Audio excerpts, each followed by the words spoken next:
Alright guys, another day, another adventure. You've seen this? This is Cuidad, Este. This is the border crossing. I've done a million times before, like in the past few years.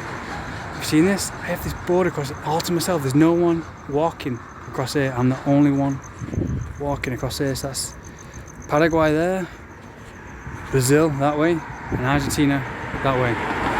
This is the river that leads to Guadalupe Falls. But yeah, famous long river. But yeah, I'm the only one crossing this border. So yeah, I was in Medinera this morning. Now in Cuidad, Este. I think that's how you pronounce it. But yeah, this is really strange. This is the easiest border crossing ever. I don't know if this is illegal. I don't know if I'm going to get caught by the police with the video, but I'll just show you. It's the most easiest border crossing ever. Argentina is really difficult. Like, I tried to cross Argentina during the coronavirus and it's almost impossible. This last year was really packed of Paraguayans trying to get to Santa Catarina, walking to get the bus to Santa Catarina for the beaches. But this year, with coronavirus, it's just like a zombie apocalypse. It's completely empty. It's really weird. Probably because it's midnight. It's midnight here as well. No one walks across here at midnight. I'm going to try and get a bus to Asuncion, but I don't think there's any buses running at midnight. But yeah, can't believe I'm heading back. I swore myself to never come back, but I want to try and get to Argentina. Just one last try, because this would be my last chance to see the north of Argentina before summer ends. Because when summer ends in Argentina, it's really cold and really miserable in Argentina. I mean, the summertime is when things happen, when everybody's out and about and everyone's having a good time. So when winter happens in Argentina, I hopefully would have made it back to Rio de Janeiro and enjoy the beach. So this is my last chance to enjoy the summer in Argentina. If I don't, then try Paraguay, because Paraguay during the summertime is absolutely intense. I mean, the heat, the weather, it's just mosquitoes, non-stop heat. Because now it's February now, this should be like the beginning of February, should be the midst of summer, but in Brazil it feels cool, like the air feels cool, it feels like a summer in England. Probably not that far-fetched, but yeah, this is night time now, midnight, but the air feels cold, there's a nice breeze. But in Paraguay, it's humidity beyond anything. It's really, people think Brazil is like the worst for heat, but Paraguay is the worst for heat. Just the mosquitoes as well. Mosquitoes and non-stop biting you everywhere. It's uncomfortable non-stop. Because especially when there's no pavements. It's just the last of the pavements we'll see when we get to Asuncion and the rest of them, the rest of Paraguay, because it's just agriculture, farms, non-stop farms. But yeah, it's a third world country, so we're exiting a second world country and we're going into a third world country, Paraguay. Bienvenidos. You're welcome. But yeah, you can walk straight past this. If you so it's border crossing here. Okay, welcome to this is Tour de Cuidad, Este. Just going to get my passport stamp and but yeah. Just said that there because we had a guard dog. But yeah. But I think I came here the first time like 2 years ago, and it reminded me of India, because there's tons. As soon as you enter here, you have tons of people in tuk-tuks. Because you went to not tuk-tuk, yeah, kind of like tuk-tuks, like the mopeds, and it's jam-packed, and everything's really cheap. Everyone's trying to sell you stuff because everyone's desperate for money. So everyone is constantly coming up to you like, cambio, do you want this money? But people in the streets, they will rip you off so much. If you want to exchange your money from Brazilian reals, they'll rip you off so much. So I think I'm gonna have to wait until daylight until the bank's open. So yeah, this looks really nice now, but then as soon as you get further into the Paraguay, it becomes a bit dirty, dusty kind of country. But the people are really sweet, really nice. But it's just too chill, like nothing ever happens, there's no adventure. That's why I only come here just for a break. But then as soon as you enter the city here, it was like, in the daytime it's like India. It's like people non-stop crowded, non-stop packed, like people, they're close together, squeezing together. There's no room to breathe. And people are constantly trying to sell you stuff. And the roads are all over the place, you can trip up easily, there's no predictableness about it. It's just...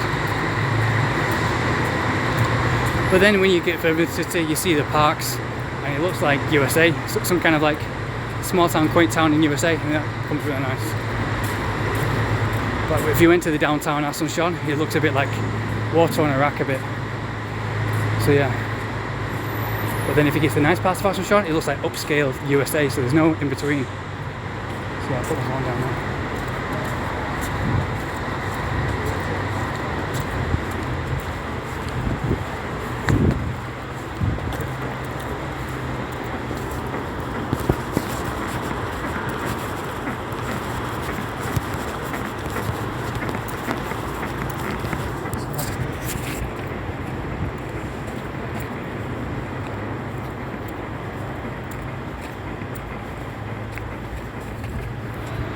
Yeah, we didn't get caught.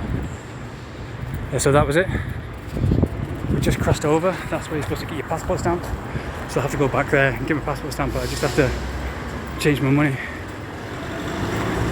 It's going to close soon. This place is going to close, so I have to change my money first. So yeah, that's what I mean. You can just cross the border really easy. At least no one stops you. But not many people want to come to Paraguay because there's not much here for adventure. But in the daytime, this is packed. Yeah, you hear the Paraguayan music everywhere. People are so proud of the language and the Guarani language. It's not really changed from the chillness. Both South Brazil and Foz do Iguaçu and Paraguay's Cuidad, Este are really chill. Really cool people, really quaint. But like chill is not a good, like the bad side of being chill. The bad side is that nothing ever happens. The people stay within their own family, their own limitations, like I said last time, and nothing ever happens. Usually stay at home. I was speaking to a Paraguayan woman, she says, yeah, you like to go out hiking, people usually here to stay at home, watch TV and eat junk food. You know, kind of like Europe and America, you know. Well, like it was come, but a bit more ignorant, a bit more closed off. People don't do anything. This is usually packed, but now look at it, it's a zombie apocalypse this year. But this is just the night time as well. Yeah, this is usually packed there. This is where you come to get your cheap stuff. I crossed over the border here 2 years ago to get a cheap GoPro. 2 years ago, I found this building because everyone knows things are a bit more expensive in Brazil compared to Paraguay. But downside is here, the diet's really bad, it's hard to get juices on the go. Like I felt so good going back into Brazil because I went to a juice stop. The first thing, and had cupuaçu, spinach and all these detox kind of drinks, every kind of juice, exotic juice that cleanses your liver and cleanses your whole body you can think of. That's why I feel so healthy when I'm in Brazil. But then when you come back here, there's no juice shops at all. So you're just back to eating normal kind of food that you get in Argentina, and you just feel kind of sick after a while. You feel really polluted in your body, so I drink a lot of this way. Yeah, I think I might turn it off now. So when you go further that way, it looks a lot like more USA. You know, the downtown kind of nice parks and downtown areas, not the downtown, the towny areas, the quaint towns. The streets a lot more empty. There's no juice bars, everyone's just trying to get money. It's just McDonald's, Burger King, people aging really fast because of the food. They eat twice as fast. Unless they're vegetarian and they're aware of that kind of stuff.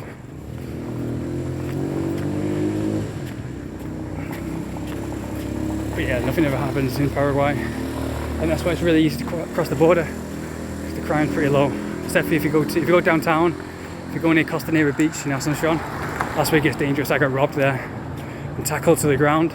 And when I got robbed, I was just doing a video like this at midnight, which was really stupid. I mean, I could get robbed now, and I was having my phone up, and someone came up behind me and just grabbed my phone. I started wrestling him to the ground, and he started choking me. And I was so stupid to, because he could have a knife, but my adrenaline was pumping. I didn't have time to think, and I was wrestling him, and And if I go back in time, I just would have let him have the phone, because he could have had a knife in him and he could have killed me right there and then if he had a knife. He could have come behind me and slit my neck, and no one found my body, because he could have just dumped it in, because it was near like the little favela homes on the beach. He could have dumped my body there and nobody could have found my body ever. So yeah, but here they're really nice, so I wasn't expecting it. Here they're much more nicer. Everyone says, oh, Paraguay, it's really safe, really nice. In Paraguay, that's what they say. But then when they say Argentina, they say, oh no, don't go Argentina or Brazil, it's really dangerous. So I wasn't expecting it. But I was wrestling him to the ground, and it could happen anytime. You know, no matter how many martial arts, you know, it could happen anytime. And then I just let him have the phone, because then I realised he could pull out a knife or a gun anytime and shoot me. He was in the dark, so there's no lights here, and I couldn't see a thing. All I just felt was a hand around my neck, and I was still wrestling him, even though he was choking me really hard. He was choking me like to death, like his thumb on my throat and everything. And I just let him have my phone, because I could just get a new one. But because my adrenaline was pumping, the first few seconds I wasn't thinking. I was just fighting him, which was stupid, because he could have easily killed me. But when it happens, you don't think, your adrenaline pumps. So yeah, don't do what I'm doing, guys, with your phone out like this at midnight, because you never know where the rough areas are, and you could grab and you could end up dead, so no worries. So yeah, this is where it gets. Homeless person there. You got homeless people everywhere here. This is downtown Cuidad, but it does get nicer. So yeah, they have the nice parks down there. I'm heading to all the bus stop now, but there won't be any buses, but I'm just going to check anyway. Yeah, anyways, later guys.